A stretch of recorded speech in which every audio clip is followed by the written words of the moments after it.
今天开着这个小挖机来客串一下搅拌机的活。今天一大早就拖着挖机来这个大山里面，就先放这个混合沙整平一下。挖机从这上面爬过去，再把挖机掉过头过来，把地上的水泥挖到混合沙上面来。今天这个活是1000块承包的。东家说只有一车混合沙，把这一车混合沙搅拌成混凝土，然后再均匀的打到这条路上就 OK。要是这么一想的话，我觉得还是挺划算的。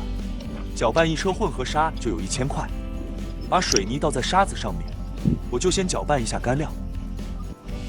他这个水泥呢，也不是按照标准比例来搞的，东家让我看着办。他估计着这点水泥要把这条路全部打好。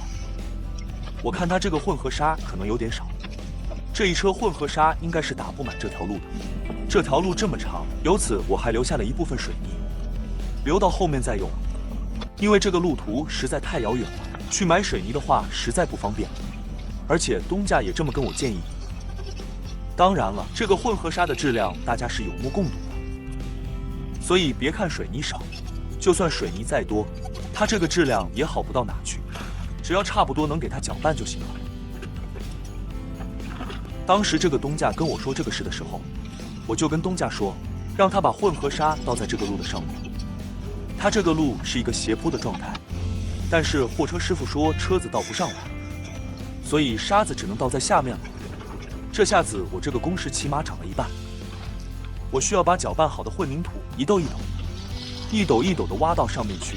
如果说这个混合沙倒在上面的话，那我把混凝土一搅拌均匀，混凝土就会自己流下来，再稍微用挖机整平一下就可以了。有2个小时就能全部搞定回家。现在这个活起码得干上大半天，而且这个东家也是精明，他知道这么个情况，所以执意要跟我做包工，用1000块当个鱼钩，勾住了我的腮帮子。把这个打好的混凝土大石头用挖斗拍一拍。这个混合沙有粗有细，用人工挖出大石头的话确实挺累的。如果不把大石头拍下去，这个工人师傅就无法整平地面。这个混凝土路面打到一大半的时候，我就赶忙叫东家再搞一点沙子过来。现有的这点混合沙肯定是少的，我以为我今天搅拌的这个混合沙就已经够差的了，没想到他刚刚拉了这车沙子。这是什么沙子？颠覆了我的三观。这是到哪个山坡下面挖的泥沙吧？这东家真是个狠人啊，完全不在乎有没有结构能力，只为了凑数把这个路上打满混凝土。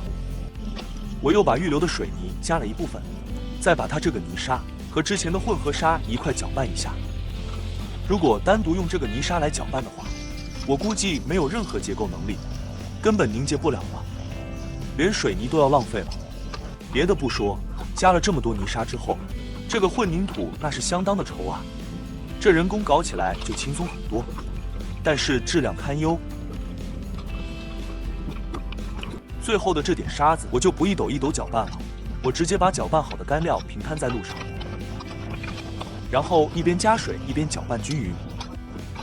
搅拌均匀之后，再把混凝土用挖斗给它拍一拍，拍紧拍平。